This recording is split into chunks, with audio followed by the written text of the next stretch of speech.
Hi everyone, I've tried out the new Trag'Oul Necromancer on the Season 27 PTR, and it is actually really cool and powerful. As you can see here, we were blasting through those GR 150s, and it is definitely one of the better builds, probably one of the best builds as it is right now in the game. So Trag'Oul went from being the absolute bottom tier trash with like corpse lands and corpse explosion to probably an upcoming S tier build with this power that we can see right now. It seems actually fairly strong, fairly fluid, and it is a lot of fun as well. So it is very close to one of the rework concepts idea videos that I've made a few months ago, where I specifically talked about Trag'Ouls being a Blood Nova build, and this is what you see me playing here. So the idea is you have those two simulacrums, you siphon blood from your enemies, and while doing so, the Iron Rose will proc blood novas, and your simulacrums will copy those novas, so you get 3 novas at a time. The more targets you have around you, the more damage you deal from Blood-Tiled Blade, and you try to just like decimate large packs of enemies by siphoning blood from them. And in order to make this work, Blizzard buffed the Trag'Oul set itself and a few supporting items. So believe it or not, Trag'Oul is actually fairly tanky in this setup. And you also have a higher set multiplier now.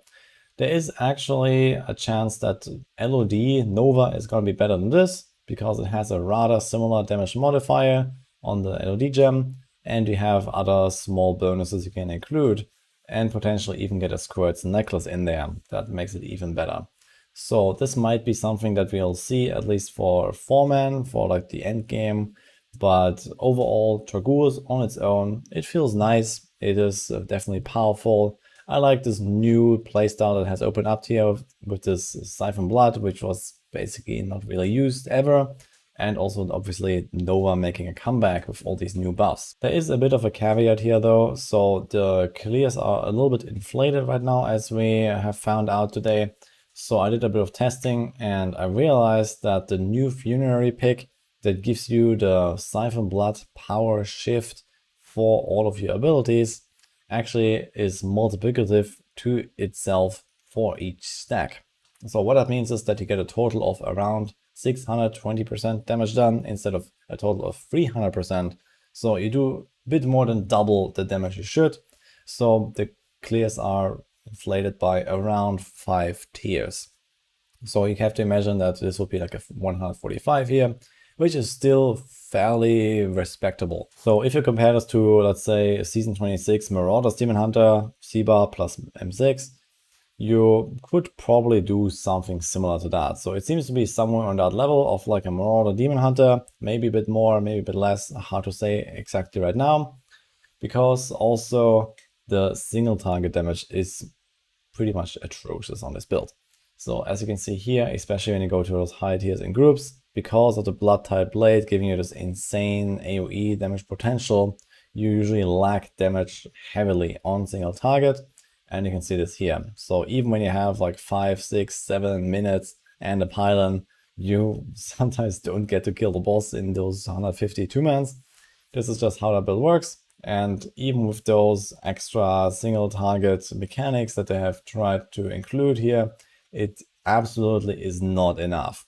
So this is just one of the examples. We've been doing a bunch of 150 clears that all ended up exactly like this. So we spawn the boss, we have like half the timer left, and then we quit when the timer is ran out and the boss is like 70% HP. So this is how it goes. It is a very, very good trash killer for 4-man. It is very likely that this might be the meta or LOD Nova, but definitely not a boss killer. To put this a bit into perspective for solo, this is an earlier solo run that I've done, 125 here. So you see, I still progress quite easily. Everything is fine, but obviously this is way lower tier. You don't have a support bar bringing fresh monsters to you all the time. So this is going to be way weaker. And you also have to kill the boss yourself, so you have to reserve many minutes for that.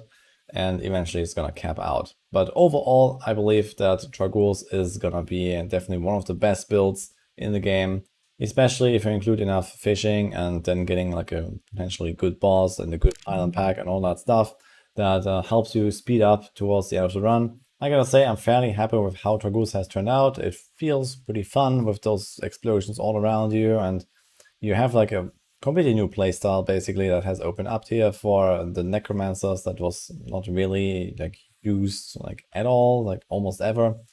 So that is really nice, and I think that is overall in a good shape.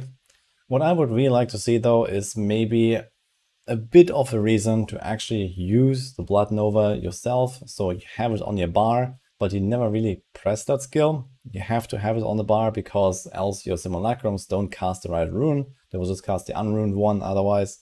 So you need to have it, but yeah, there's no reason to press it. You only siphon blood. It's like, yeah, only this one thing that you really have to do and nothing else really matters. I think it would be amazing if there was some kind of extra effect that you could get from passing the Nova manually. Maybe there's like some kind of stacking buff so that for, you know, one time you get like a big damage burst when you press it, and otherwise you just siphon so that you stack up some kind of damage buff. Or maybe you give like a debuff to your enemies by using your Blood Nova manually once in a while. So maybe, like I could say, every 10 seconds or so, just to have like a bit of like a dynamic in this build at least, that is not just like left click until the target dies. But aside from this, I'm quite happy. One thing that I've tried to achieve this is using Briggs Wrath. So you might know that I'm a really big fan of that ring. And I tried to do a manual curse, you know, right before my nuke, and then blow everything up when it's like stacked up for the big area damage burst. And that also seemed to work fairly well. So the other setup is usually Ring of Horror Grandeur plus Orgulds, and here I had Briggs Wrath, no Orgulds, and I had Strong Arm Bracers.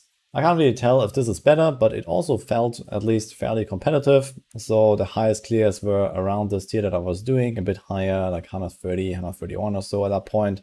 I believe that all of those are still rather low. It is very easy for me to just like one-shot any of those tiers right now, but I haven't really like, you know, invested many hours into pushing it higher and higher. I haven't really leveled my gems yet. I still have like a level 25 Stricken, which is obviously pretty bad on a build that needs a lot of time for the boss. So this would have to be tested under better conditions later down the line. Personally, I'm quite excited to go play the build when the time comes, when the new season starts. I believe this is going to be one of the builds for the season, and it's most likely not going to change very much anymore because, yeah, it feels solid. It doesn't really seem bugged or anything, and this is probably going to be it. If you have played it yourself or just watched my video here now, let me know what you think about it. If you have any kind of ideas or feedback or whatever, this is the time. So let's see what Blizzard will do with it. So hope you enjoyed this video. Subscribe for more Diablo content, and I'll see you guys next time.